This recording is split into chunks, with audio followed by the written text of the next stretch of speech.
জাতীয় দলের ক্রিকেটার আরাফাত সানির জামিন নামঞ্জুর করে তাকে কারাগারে পাঠানোর নির্দেশ দিয়েছেন আদালত। 24শে জানুয়ারি মঙ্গলবার তথ্যপ্রযুক্তি আইনে দায়ের করা মামলায় সানির জামিন নামঞ্জুর করে এই নির্দেশ দেন ঢাকার মুখ্য মহানগর হাকিম আদালত।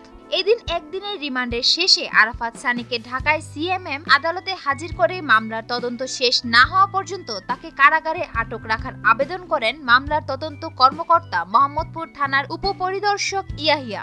অপরদিকে সানির আইনজীবী জামিনের আবেদন করেন। ঢাকা মহানগর হাকিম জাকির হোসেন টিপু জামিন নামঞ্জুর করে তাকে কারাগারে পাঠানোর নির্দেশ দেন। বিচারক ক্রিকেটার আরাফাত সানির জামিন নামঞ্জুরের আদেশ দেওয়ার পরপরই 3 বার জোরে জোরে আলহামদুলিল্লাহ বলেন মামলার বাদী নাসরিন সুলতানা। এই সময় তিনি পশ্চিম দিকে 2 হাত তুলেন আর জোরে জোরে 3 বার বলতে থাকেন আলহামদুলিল্লাহ। তিনি বলেন, আল্লাহ আমার দোয়া কবুল করেছেন, আমি অনেক খুশি হয়েছি। এর আগে রোববার আরাফাত সানিকে ঢাকার সিএমএম আদালতে হাজির করে মামলার সুষ্ঠু তদন্তের জন্য 5 দিনের রিমান্ড আবেদন করেন এসআই ইয়াহিয়া। শুনানি শেষে ঢাকা মহানগর হাকিম প্রণব কুমার হুই একদিনের রিমান্ড মঞ্জুর করেন। রোববার সকালে আমিনবাজার এলাকা থেকে আরাফাত সানিকে গ্রেফতার করেন মোহাম্মদপুর থানা পুলিশ।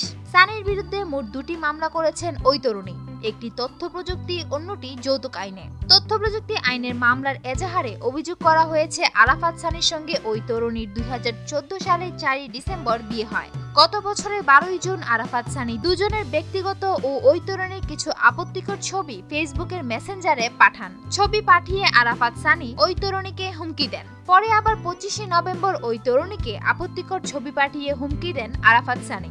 সুপ্রিয় দর্শক, আমাদের ভিডিওটি যদি আপনাদের ভালো লেগে থাকে তাহলে আমাদের চ্যানেলটি এখনই সাবস্ক্রাইব করুন। লাইক, কমেন্ট, শেয়ার করতেও ভুলবেন না। ধন্যবাদ।